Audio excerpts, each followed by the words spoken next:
The Jazz Foundation of America is doing a fantastic job in taking care of the very people who gave the entire world this incredible music. I cannot even imagine a world without jazz and blues, and I can't imagine turning our backs on the same people who gave their lives, their life experiences, and their music to us all these years, especially now when they need us. Jazz brings people together for a common cause. And in this day and age when individualism seems to be so strong, you like me first, it's all about me. Well, in jazz, it's not all about me, it's all about us.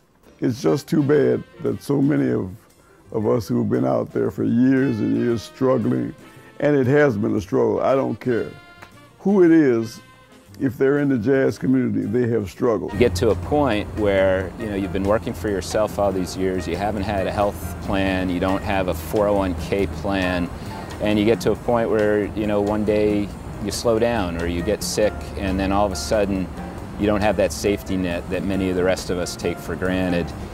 Dick Parsons, who I've known for some time because we were both involved in shelter animal philanthropy, asked me to come to a meeting to meet the people from the Jazz Foundation, and it was love at first sight. The spirit of the people from the Jazz Foundation, Wendy in particular, just captured me with its sincerity.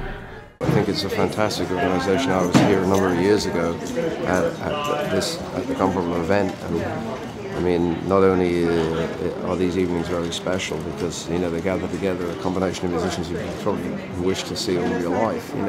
Particularly in the case of these individuals who provided so much enjoyment for so many people for so long, they're deserving of our support and help.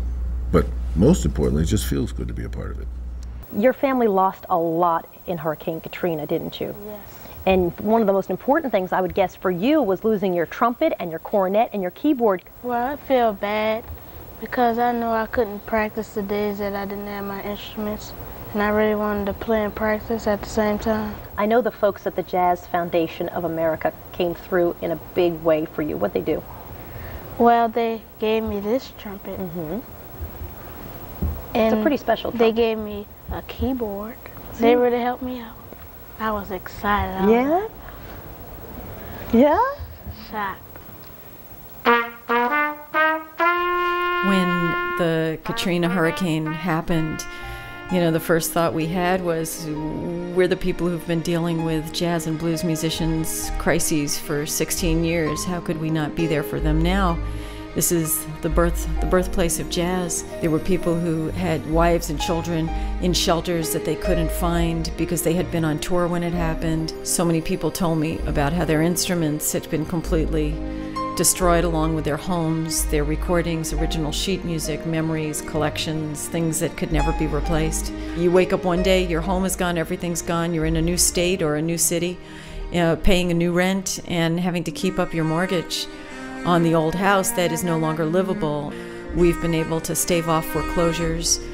People have been able to meet their mortgage payments. Someone has to make sure that affordable housing for musicians will be there for them so they can come back and make New Orleans what it was. The only dignified solution for anyone in crisis, providing they're healthy, is meaningful employment. And now through the amazing Agnes Varus, we've been able to begin a national employment program. But what a great way to do it, by introducing children to jazz and giving meaningful work and a chance to gig, because the truth is, all a musician ever wants or needs is just that next gig. This is what you call the blues.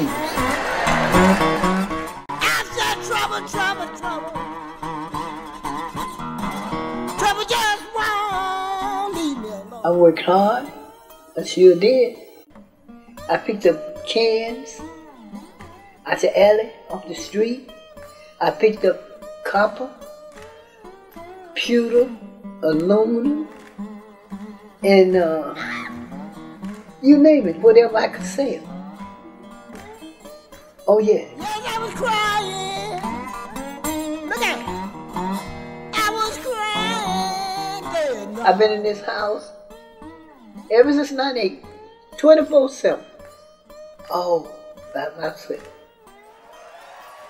If it hadn't been for the Jazz Foundation, I don't know what I could do.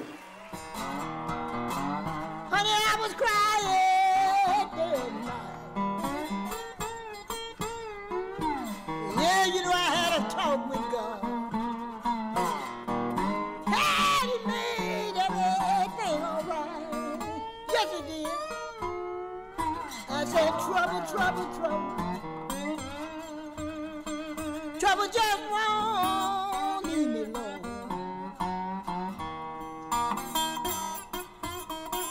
Oh, trouble, trouble, trouble, y'all. Honey, just won't leave me alone.